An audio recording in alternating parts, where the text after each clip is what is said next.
I'm here in the kitchen again because the tiki shack is way too cold.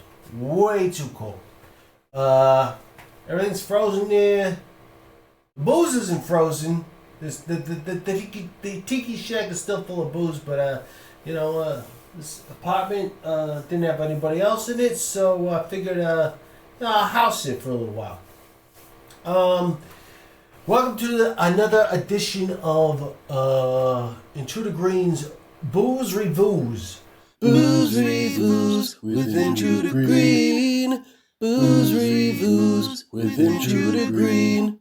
Yeah, this is not the same thing as a cocktail hour or a cocktail hour live. Cocktail time. What the hell do I call it? I don't even know. I'm working on the fucking branding for this shit. Anyway, this is where I just try different boozes. Sometimes it's those pre-mixed cocktail drinks. Like you see me drink those. Those are in there. But lately I've been doing a lot of like just regular ass just booze. I like a lot of rum. I like whiskeys and stuff. I'm looking at trying some other things out. Some people mentioned some things online. But today what we are doing is Bärenjäger. Now, you can see this stuff looks super German. I mean, come on. I get that like right up in your face there. Yeah. All right. It's got the umlauts and everything.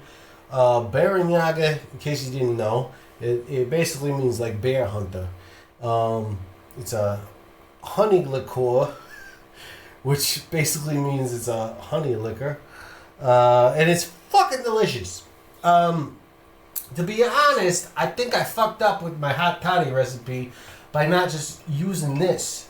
Because if you want to make a really good hot toddy and you don't feel like using brandy and honey, you want to save some money, in fact, because this is like, I don't know, what is it, probably like $13 a bottle or something like that. And you can get this in the States. I know because they always had this at the Frequency when we used to play there back in the day. Frequency in Madison. R.I.P. No longer around. Although I heard some stuff from Darwin, the owner. I think he's doing something to kind of like at least bring the spirit of the Frequency back. I don't know if he has plans to actually bring the club back or what, but he's doing some stuff, so that's cool. But anyway, I drank a lot of this back at the Frequency when we were playing shows there and whatnot, and it's delicious stuff. And I latched onto it because it literally tastes like honey, like alcoholic honey. Not like somebody took honey and like poured a bunch of vodka into it or something, but like somebody took honey and just said, abracadabra, now you're alcoholic. Not like how I'm alcoholic, but like how honey could be turned into something that also has booze in it. So, as you can see, I've tried it before, and I'm going to try it again, and I'm going to tell you about it. Because, like, even though I know about it, there's nothing like actually drinking it while it's there in my hand and in my mouth.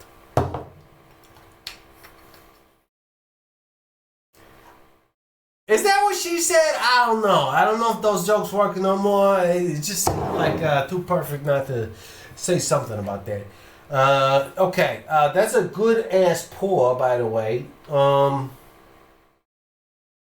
I usually do these drinks on the rocks when I'm just drinking straight booze, but oh, and by the way, this one is 35%. You probably saw that. Yeah, see, 35. It's not in focus.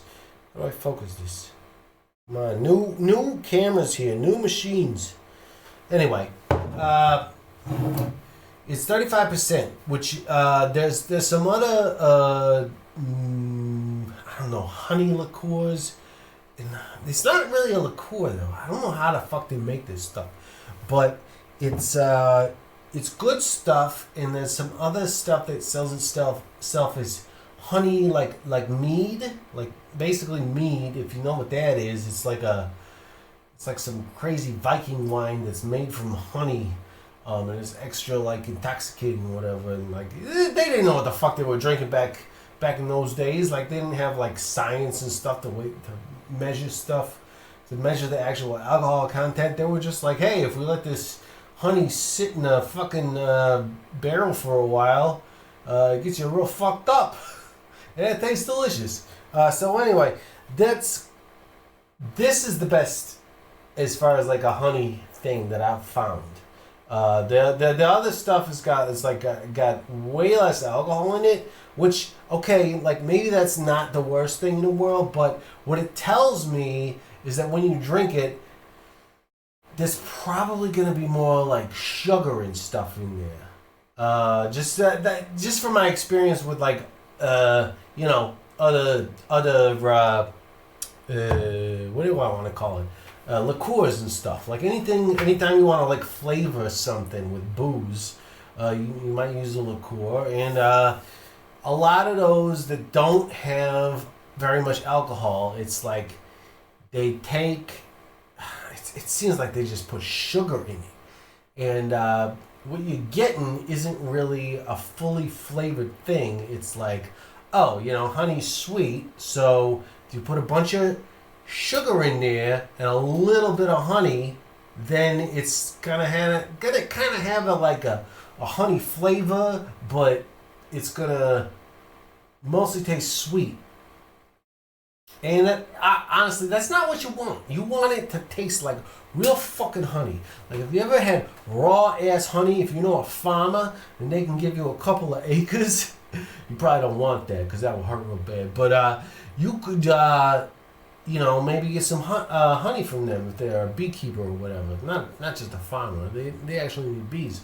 But most farmers know all about bees and they can get you some honey. All right. So get the honey, ferment that shit, turn it into Bärenjäger, or just go to the store and pick up some of that because I've had this before and it is fucking delicious. Oh, my buddy Matt Arbuckle once taught me the word viscosity.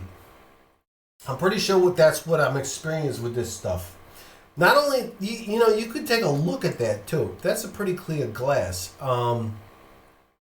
It looks like, very honey-like. I mean, obviously it's not as thick as honey, but it's got that color. I don't know. Maybe it's artificial. Who knows? If you know something about Bärenjäger, you can fucking fill me in the comments and whatnot, and like and subscribe and all that stuff. But this stuff is just so delicious.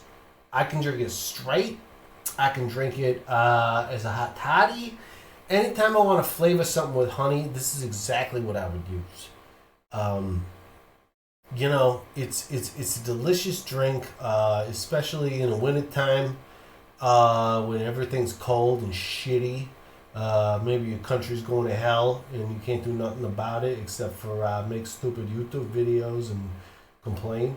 But that's something at least. And you have this stuff and it's, it warms you up a little bit, even if it's cold. And it's not cold, it's like room temperature. And it's delicious. So, like I was saying, this stuff is delicious and nutritious. Probably a little bit. I mean, think about all the fucked up shit we eat on a regular basis. Who's to say that booze is really that bad for you, right? It done. Just kidding. Like, I'm not trying to tell anybody like they should just drink booze for every meal of the day or some shit. That would be bad. Although brunch, you could probably get away with having a Wisconsin Bloody Mary and and I'm not just saying that because I like the state of Wisconsin. Like, Google that shit, Google image that shit, and you'll see what I mean. Like that's a breakfast, if not lunch. Anyway, I digress.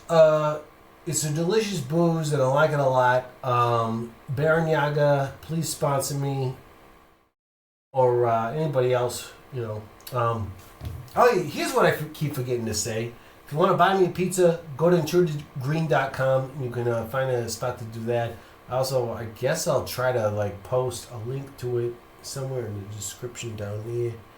I don't know if that works. YouTube's weird and I'm still figuring it out. But anyway, thanks for tuning in, guys, and I'll see you soon.